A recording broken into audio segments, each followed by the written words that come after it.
People think beaches are peaceful at night, quiet, safe, empty. They imagine waves, moonlight, and silence. They're wrong. I learned that during the summer I worked night maintenance for a small coastal town. One of those places that doesn't show up on travel blogs and doesn't want to. My job was simple. Patrol the beach, lock access points, and make sure no one stayed after midnight. The town had rules about the shoreline. No fires, no swimming, no one past midnight. They never explained why. My first night on patrol, the ocean was wrong. There were no crashing waves, no wind, no gulls. Just a flat, black surface stretching endlessly beneath a moon that looked too bright, too close.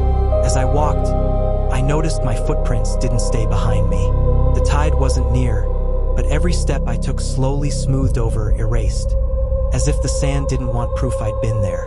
About 40 minutes into my shift, I found a shoe near the waterline.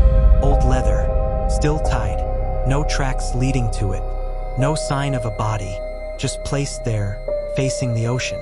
I radioed it in. The dispatcher paused before responding, longer than normal. Then she said, "Log it and keep moving." Her voice sounded tight, forced. The farther south I walked, the darker the sand became. Damp where it shouldn't have been. The air smelled wrong too. Less salt, more decay, like rotting seaweed left too long in the sun. That's when I noticed lights beneath the water. Not reflections, not boats. A soft glow moving parallel to the shore, keeping pace with me. I stopped walking. The light stopped. I turned around. The light turned too. Then I heard footsteps behind me. Slow. Bit. Dragging. I spun around and shined my flashlight, and froze. At least 5 people stood near the waterline, barefoot, soaked, staring out at the ocean. Their clothes clung to them like they'd just been pulled from the sea. I called out. No response.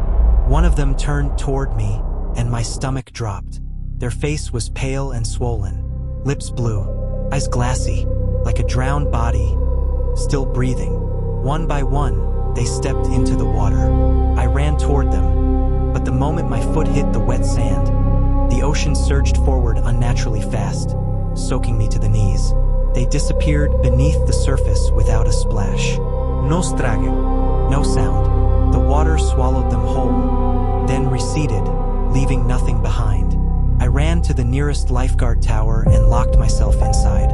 My hands were shaking when the radio crackled to life. "Are you seeing them too?" a voice asked. It wasn't the dispatcher. It sounded like it was standing right outside the tower.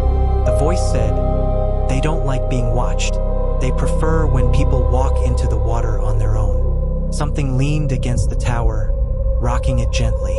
I quit the next day. Later, I learned dozens of people had vanished along that beach. Every report ended the same way, assumed drowning, body not recovered. A month later, I returned during daylight. Near the waterline, I saw fresh footprints, barefoot, leading inland from the ocean. The tide erased all but one set. Those pointed straight toward me.